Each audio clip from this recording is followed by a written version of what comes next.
परळी या मतदारसंघातल्या राष्ट्रवादी शरदचंद्र पवार पक्षाच्या उमेदवारावरून धनंजय मुंडेंनी एक मोठा गौप्यस्फोट केलाय।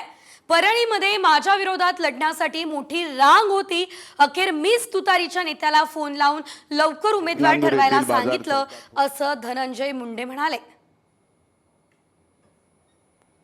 तुतारीचे जरी जासले नेते जरी असले तर आपल्याला आदरणीय जरी असले तर मला काळजी वाटली, म्हणलं ह्या 12-13 पैकी मिळणार एकालाच आहे। आणि सगळ्याच्या सगळे एवढे ताकदीनं कामाला लागलेत, म्हणलं ह्याच्यातून मिळणार जर एकाला असेल तर बाकीच्याच कसं व्हायचं। म्हणून तुतारीच्या एका नेत्याला फोन लावला, म्हणलं अरे बाबा लवकर फायनल करा। हे आशेत उधळायला लागले तिकीट देणार एकाला आणि ज्याला मिळणार नाही त्याच्यातले दोघ जण जर येडे झाले कागद याची फिरायला लागले तर शेवटी